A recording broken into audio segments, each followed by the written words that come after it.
Bennington Historical Society presentation.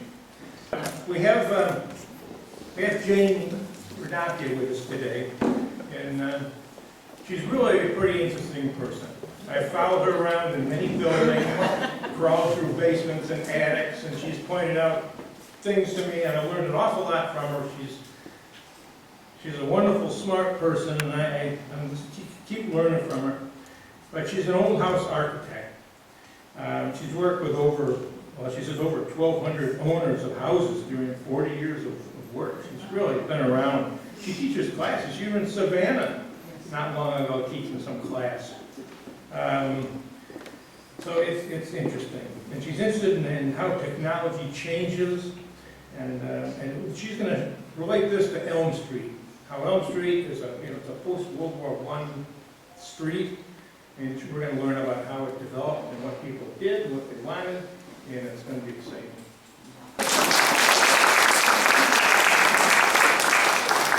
So thank you.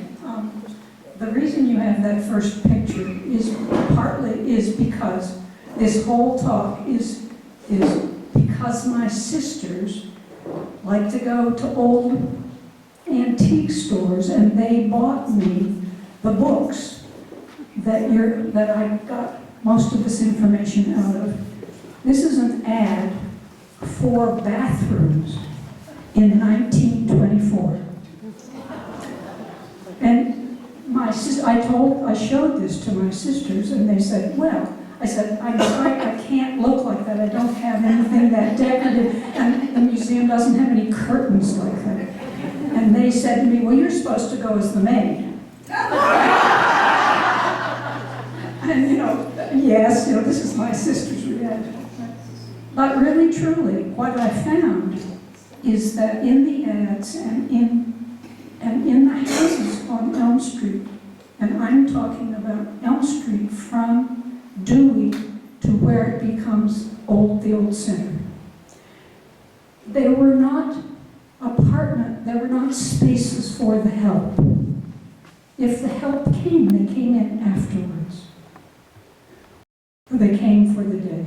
So I have chosen not everybody's picture, not everybody's house, but the ones that I can manage and the ones that I can use. Well, you'll see. So I'm talking about what I found in all the literature that I have about construction during the 1920s. I brought about 6 books from my library, and they're back there for you to look at, so you can get some of the sense of what's available and out there if you're like me, nutting about old buildings. This is the house that was on the ad. But here's a side entrance, what's called a Dutch Colonial in New England. It's not, some of the names for these buildings, these houses, are not seen by the larger world as what we call them in New England. This is a Dutch Colonial, sorry. So you come in here, there's a living room that has dining room space and a porch. And then there is service space and the kitchen. There's a staircase and a coat closet. 3 tiny bedrooms and a little bath. This is pretty common. This was one of the things that got me going.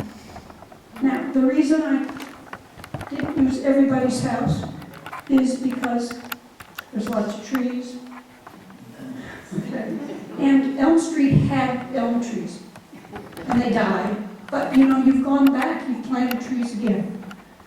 So if your house isn't here, it's because the sun was wrong, because of the trees, or because I needed to show something else. Okay, so here's where Elm Street is. It's not on the early maps. It's Dewey land.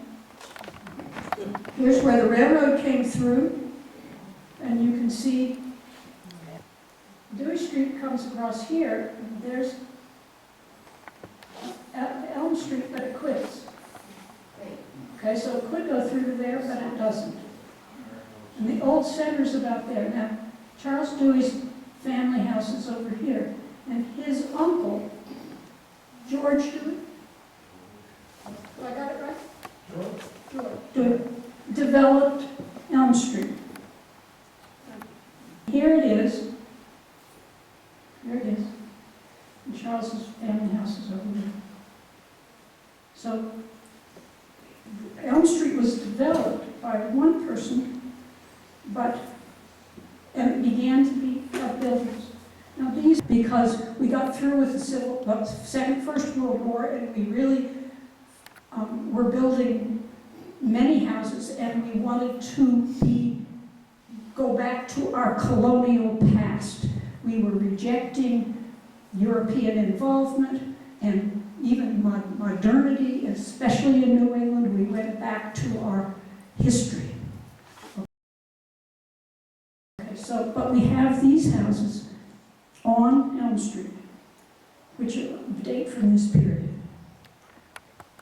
Now, what were the homeowners reading?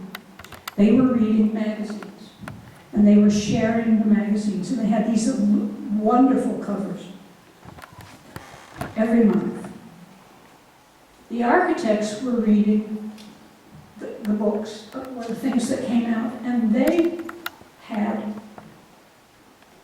down here in the left-hand corner, they had one house plan, which had 5 different ways to dress it up. Oh, well, that's easy. You have your client look at what they like, and they've already got how it's going to be, and how it's going to fit on the lot, and all that. And you can have your style. So the builders were reading similar stuff.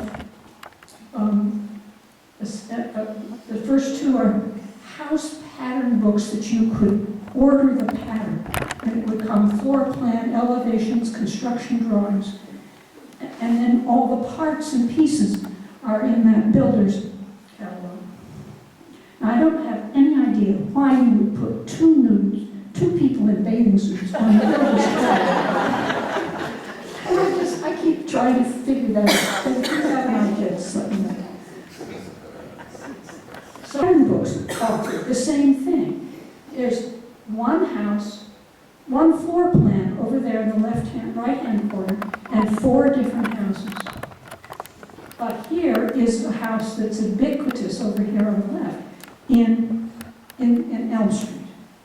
It's it's colonial, with a front door and windows balanced, and all of them have east side porches.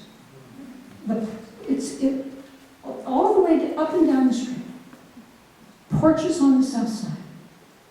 And that's for sunshine, the east side. Morning sunshine, winter sunshine, shade in the summer. The idea of leisure time has become a real commodity, and not just a frill. We all need porches. Charles's family laid it out. But Dunn comes along, and he's a contractor, he's a builder. He was trained by Hiram Waters, who lived on Monument Ave and was well known as a very fine carpenter. And Hiram Waters was trained by Asa Hyde, who was the carver for the Old First Church. So we've got a trail here of carpenters training. It's definitely, that's his house. It's a colonial revival. That's the title of it. And there's the house as it looks today.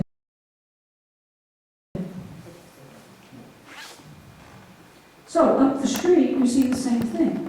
Different doors, different window placement, bay windows. Look at. We think, I don't really know. We would have to go back to the building permits and see what it says. I don't know that there's a list of what done.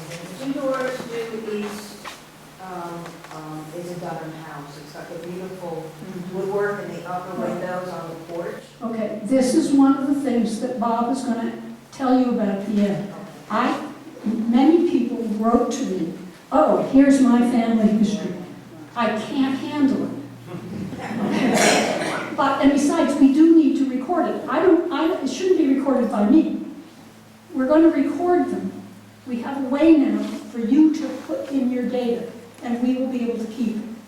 So please, all of you who know something that, you know who the people were, what they did, you know, and you can give us wonderful details. And I look forward to reading what you put up. I am just talking about I'm talking about the architecture, guys. You know, that's who I am, okay? So we get this Dutch Colonial, which could be the same house, but with a different roof line. The Dutch Colonial is one with this line that breaks, okay? And then you put this out in the front. And if you see on the second floor, it really just cuts those little corners off the room, but it gives it a whole different feel. Now, I have no sense that this house is a copy of the pattern book, but it was very popular and could be. Okay, so here's another one, smaller. It's the same house, but squished. So the rooms are smaller. But again, as we saw in the beginning, you have a living room, a smaller dining room, a kitchen that's not big enough to eat in, and 3 small bedrooms and a bath. Now, when you get to the 4 and 5 bedroom houses, you do get sometimes 2 baths, sometimes a downstairs bathroom. But these houses were not those grand houses. And if some of you have a 4-bedroom house and it fits the larger plans, there are some plans back there. And I've got some more at home. I didn't bring my library, just some of it.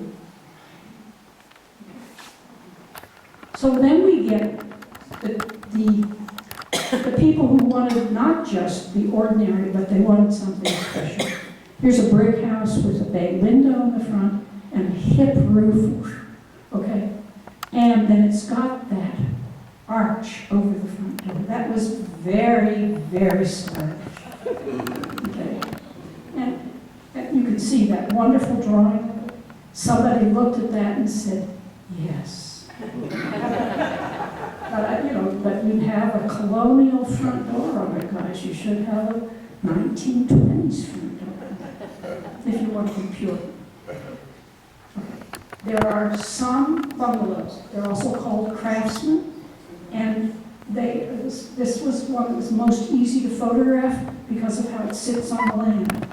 But they could be all the other houses except how the detailing is done.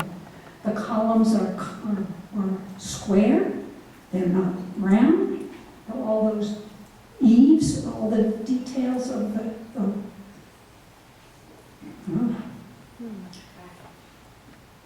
this is not covered up, all this.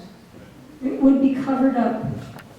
The rafters, tails are exposed.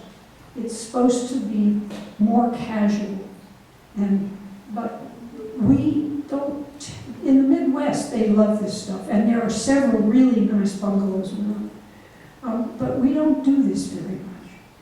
One of the things you will see in these houses is these houses are also all over Bennington. I went down some of the other streets, just right there between Weeks and Elm Street. There's one. Oh, there's one. Oh, look at over here. Okay. They're all around us, and they also are in other parts of Bennington. Out on the end of Branch Street there's a bunch. So here's 2 at the top of the hill.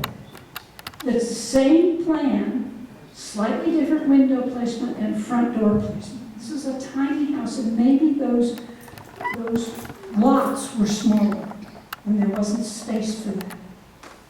But you can see that the pretty picture on the right-hand side, it's got all that landscaping and shutters, and it makes it look so pretty. Whereas these houses are stripped down and simple. So what you see is really the house. And then all of that stuff is what they added, one, to make them sell. But it's, you know, you're supposed to go out and do your landscaping, I'm sorry.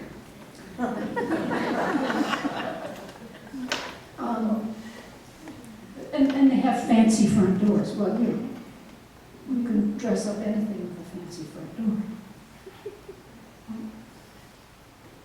Here's one, it's the same thing. This is why I think there's other builders, because those windows, you see those skinny windows? Here they are too.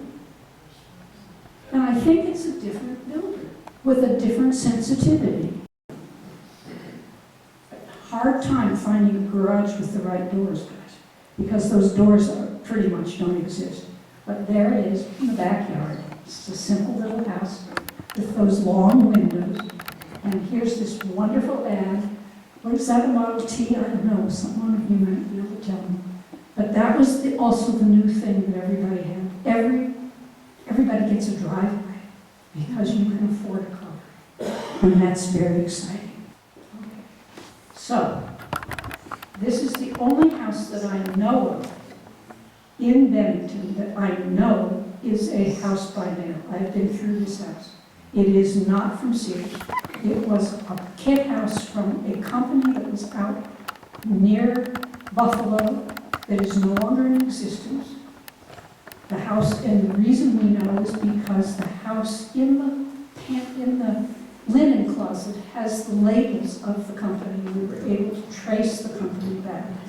Now, if you think you have a Sears house or a kit house, you need to find a note someplace on the beams in the basement, on the trusses, in the attic, in the pantry, under a cabinet that says where it came from.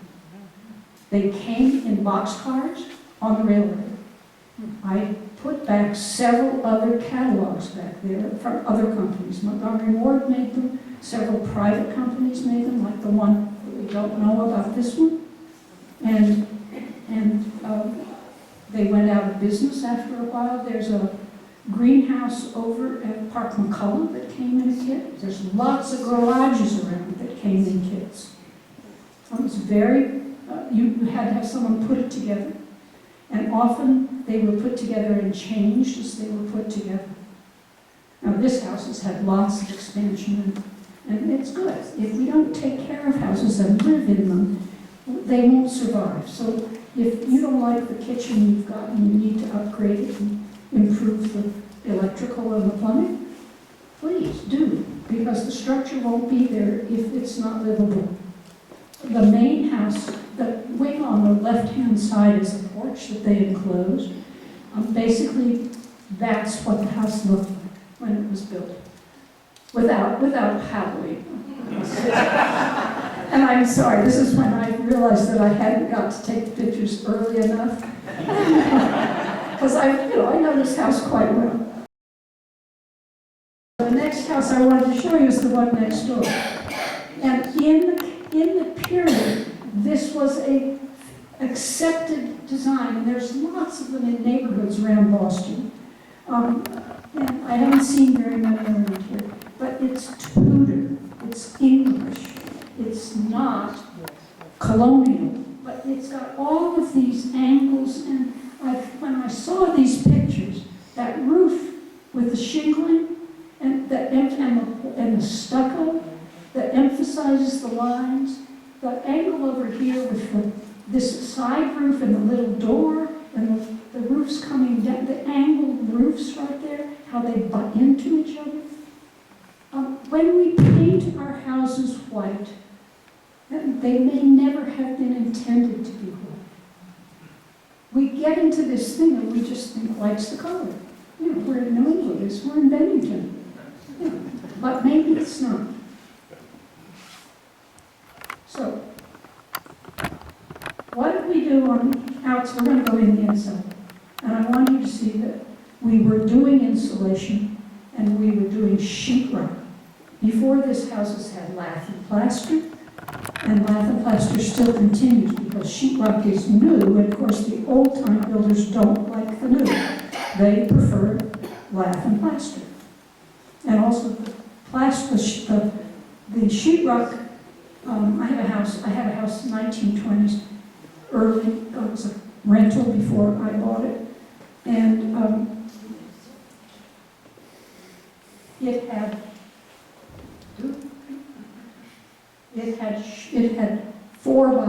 2x4 sheetrock panels. So there's lots of joints. Okay, so not only did you get sheetrock, which is new, you also could have a new furnace and hot water system in your basement, much better than the big old cast iron boilers. And you got electricity. If you look at that plan, you will see in the middle of every room is a circle, which means you got a ceiling light. And then you got outlets. All those lines are the outlets going back and forth to the switches and to the walls. The X's are beds on the second floor.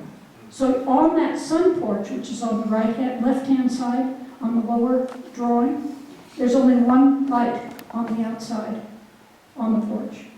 And I don't see a light on the front door. And there's just one light in the kitchen. I'm not even sure there's an electrical outlet in the kitchen. Okay, so, this was exciting, that you really did have electricity. The walls get panels, not wallpaper. It's wallpaper within panels. And the other thing you see is the furniture is not modern, at least not contemporary. I don't know, I can't figure it out. It relates back to our colonial past again. What happened to modern? We see the ads, at least in the magazines, don't talk about it. But we do have linoleum, and we do have endless carpets on carpets. And here's a housewife expected to be taking care of things. I was looking for who takes care. Are there carpenters? Are there painters? Who's supposed to do the work? But still, then, I got fascinated by the colors. I always wear my purple and yellow in my floor, right? She's going to get dirty. Look, she's got on really nice slippers, shoes, too. Is it really? Here we go, the kitchens. The kitchens are tiny. They do not have fixtures in them. They have units like a Hoosier. They may have an England. Both of those rooms have a little tiny kitchen, a little place, a breakfast nook in the back corner. But they have units. They have units which you buy to put on your walls, to stack around in your house. Okay, then you get the kitchens, the sinks. And this is when you get these fabulous colored pictures, these fabulous colors, and the wonderful details. The children, they're just delightful to look at. Some of them have a place for garbage underneath, which I found fascinating, but I couldn't find details about why, where they do. So then we get to how the kitchen is laid out. You can see that it's only a working kitchen with that tiny breakfast room. You can barely back the chairs up to get out of the space. And see the refrigerator on the right-hand side? It's where the ice comes in. Okay? Okay, and you've got plenty of working space, and then the door goes either out the back, where you have, or into the hall, or into the dining room. And sometimes the stove backs right up to a chimney. It doesn't miss space. But think about the space between the stove and the table. Those children would be in the way and maybe in danger. They've got to play underneath the sink. But then there's this picture, here's the stoves. And I included, there's several different kinds of stoves. They all look about like this. The reason I chose this is the one of two images I have of Help. I think she's black. But there, in all of the ads in the 1920s, I only have two books, it's only 22, 24, and 27. I only found two people of color. And both of them were in menial positions, and one other servant who looked quite well-to-do. I mean, quite capable of taking care of someone who was obviously very well dressed. So that must have been a house with money. But anyway, it was very interesting to me as I went along that we are advertising to we are advertising to a demographic. Okay. Still, that's a hard stove to work on. And here's refrigerators. This was the new refrigerator. It's very long. They've ended up trying to find spaces for the refrigerators in the kitchens as you go into the later years, because they're big. And then you have this tiny refrigerator on the right-hand side, and with maybe a Hoosier beside it, and then an ironing board sticking out there on the end. Now, my 1950s kitchen has an ironing board that comes out of the wall. But here's one that was built into those cabinets that you would buy to fit into your house. It has cabinet space in it. It has a counter that pulls out. Come on.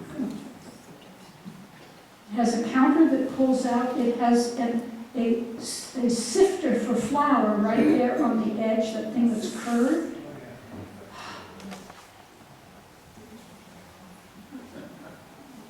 That's where the flour goes. This is where you store things. This counter comes out. This is the doors where you store things. My grandmother had one. All of her cooking went on right there. Then she would take it over to the stove. And she would have a cabinet. She didn't have a cabinet there. She had a cabinet in the other room. And she had, this is a Hoosier. Right there, there's the flour. My grandmother made biscuits every day of her life until my grandfather died. The Hoosier might be here. It's hard to tell. When you can see from this plan of the kitchen, but you certainly don't invite your friend in for tea there. And you might not, and you didn't go to the dining room either. Where you went was the living room. And here's a tea wagon. Here they are, dressed up. You know, you didn't just go casually stop by and have a cup of coffee on your way someplace. And there's that wallpaper, that paneling. But the thing I found, so the living room is multifunctional. Often had a piano in it, that was very popular, and a couch and the man of the family's chair. What I didn't find, except in the ads there for paint, for repair, was where does somebody do his craft or his hobby, or where do you put the train, or where do you have a project? The houses aren't big enough for projects. And so there, I don't know, see, there's that grandfather, he's been painting that piece of furniture. And he's got his brush at the bottom, he's got his newspapers down, and he's remembering his wife. And where does he do it? Does he have, does he take over the garage? I don't know. Anyway, I found that really interesting, that the houses are not designed for the way for living, the way I conceive living, you know, all of us having projects. Sometimes upstairs there would be a sewing room in the bigger houses. So, and what happened to modern 1920s art and craft? That painting of, it's for wall cover, the woman in white, is dramatically wonderful. But I can't see that in any of these houses I've shown you. Except maybe the arts and craftsmen, the bungalow, the craftsmen, and the furniture, and I did see, let's see if I can go back to it, her teapot there, the pink in the corner, right there. Maybe that could have been made Rookwood. But other than that, we do not seem to emphasize any current design. We are looking at looking back at our colonial, wonderful colonial past. Okay, and this is the 1922, and the closest we get to thinking about being nude is, you know, in a shower, is that ad, okay? She does relieve her fatigue. But then there's a really basic understanding that we need good water, good plumbing for health. And we've just come through the Spanish influenza, so that makes a lot of sense. But by 1924, we get these fabulous ads. And you know, I just can't resist putting them in, right? But look at everybody's got a little carpet. And these guys, the guy on the left, I don't know who the artist is on the left, but the artist on the left, on the right, also illustrated many excellent books and did lots of research about the books he was illustrating so that he made sure that his people were accurate and had the right clothing and that kind of stuff. And I love this, says, it's always safer to run load a little below the rated capacity than to exceed it. And you know, look at the work. There's a ringer. Even the modern one, the one on the right, is, you still got a ringer. This is a labor-intensive job. And yet this was better than a washroom. So this is what you want to do. Here's what I see when I drive down the street. All the porches and the trees and the lawns. I love how all the houses are set back and how you have this sense of welcome. So that's all I have to say.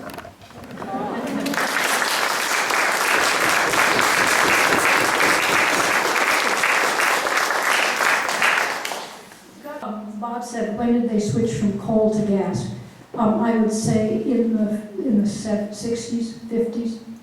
Yeah, as far as I know. Lots and lots of houses have coal cellars. You can walk in and see in the basement where the coal cellar was because it's still dusty. There may be a bin. Also, there's a window that would open to put the coal in. Okay. Lots of houses that didn't have furnaces would have had maybe a coal fireplace. Park McCullough had gas in the 1870s, and it was dangerous, and very dangerous because they thought it might explode. So we don't really get to it. And you know, there's in North Bennington, there's all those coal sheds along the railroad. Telephones. I didn't find any pictures of telephones. I thought I would find something on the wall. What? There was a picture of a telephone in one of your, Was there? Which one? Do you remember? midway through. Around the living rooms. Or was there a telephone? It was on a small wall with a little alcove, or a Yeah. little divot, not really an alcove, but A little divot. Yes, those I've seen. The Chauncey Hubbard House has one, and it's amazing. But yeah, you know, and there was parking lots and the rest of that. I didn't see ads for telephones at all. Yeah, what would yours? My question, the electricity in the houses, was it knob and tube? I haven't seen the insides of it. I didn't see that. I didn't see ads for knob and tube. It could have easily been. I saw lots of ads for push button switches. And now it's was the first form. Yeah, knob and tube, and it runs open in the attics. And when they closed it in, it was not a good idea. And then it wears. If it's safe, it's fine. If it wears out, then it's dangerous. And but you know, there were things. I mean, the builder's catalog didn't include that. So you know, I need to find some electricians' catalogs. Somebody, I'll tell my sisters to go find them. The refrigerator ad Yeah. that you had, there's Yeah. one like that at the local. Yes. They're just- Is it an old one or a new one? No, it's an old one. It's an old one. Everybody go down and look. They're huge. Where is it? Yeah, what? So they start building on Elm Street in the 1920s. It's post-World War I, as you said, the Spanish flu and all. And so before then, it's just basically farmland, I'm gathering.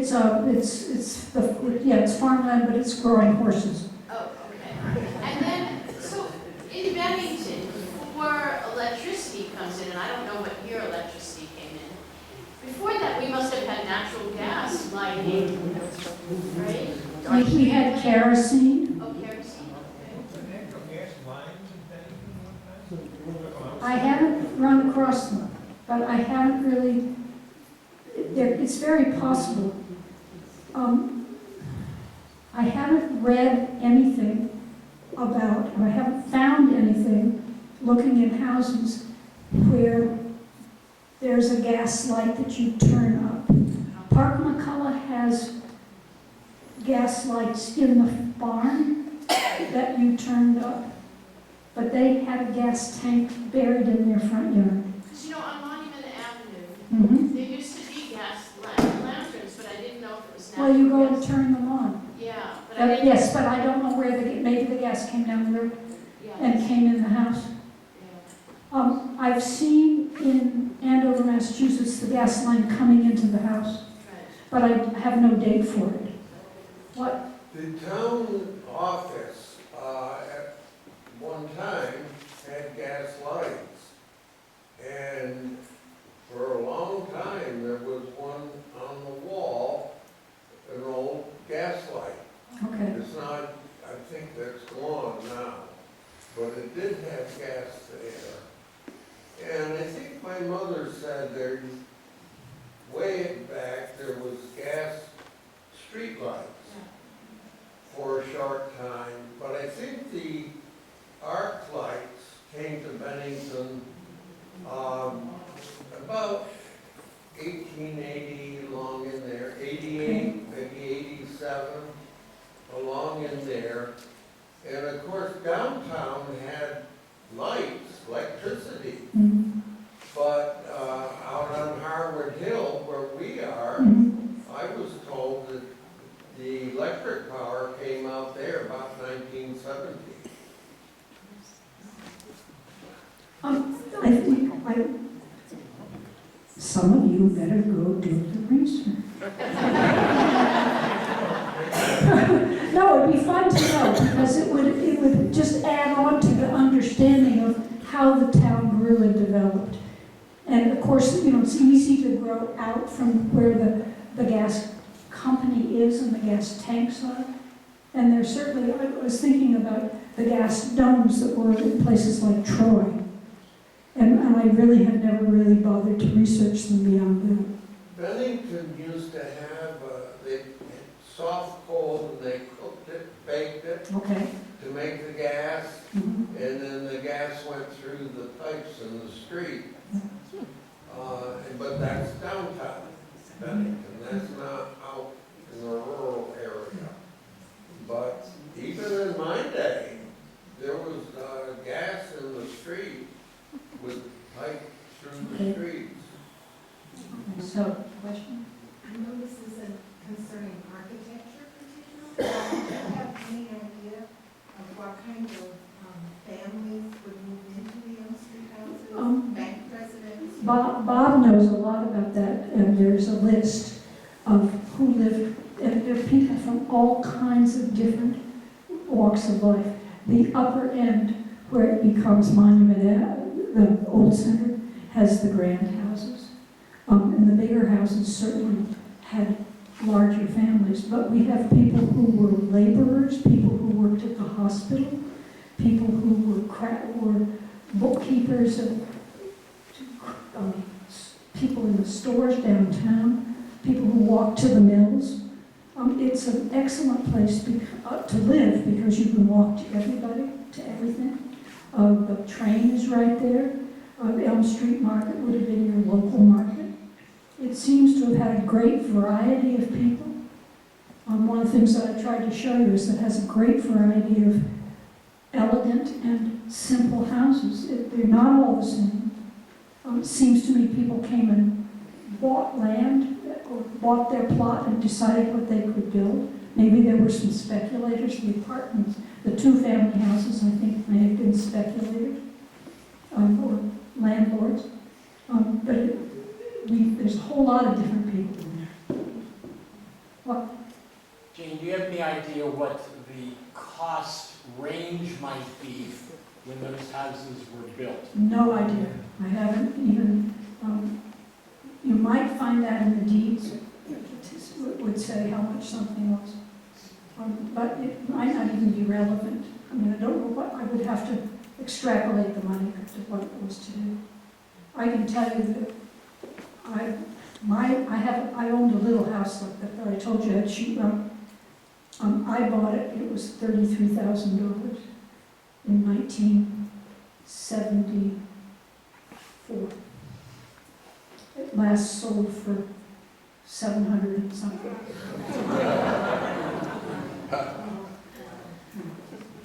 I could pay the mortgage. What else? Good. Your turn. Wow.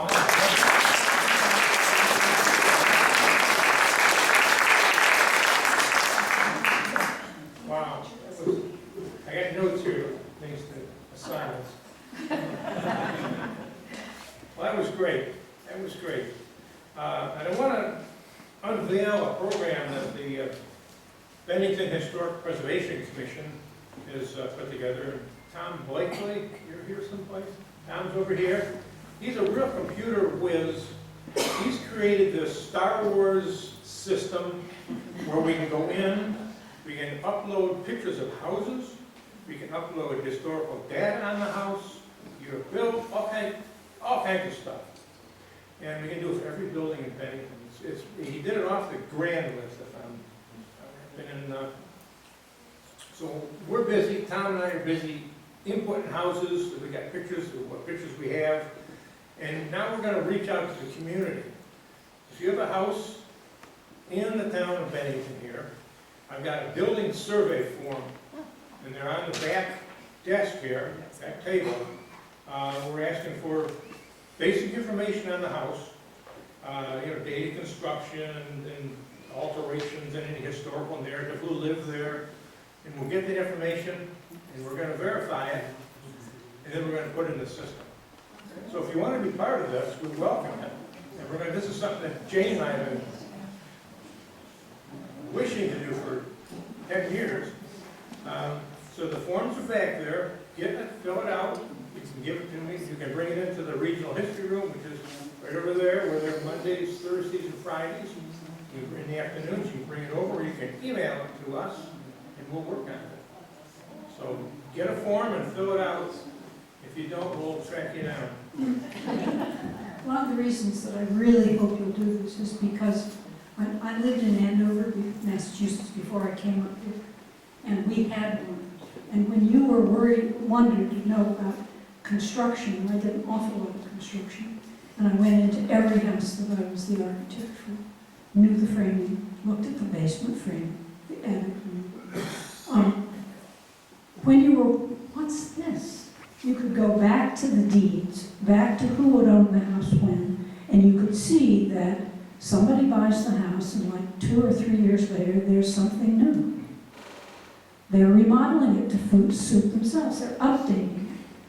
And it gave us a really wonderful sense of, this is 1916. No, this one is 1922. Oh, that's the difference. That's what happened. Oh, and it was much easier to read what the house was, to read the house. So, for me, the architect, I would love you all to do this. You know your house, and you know the history of it. We can do all the research, but you're the main source. So get a form, fill it out, give it to me, and we'll work on it.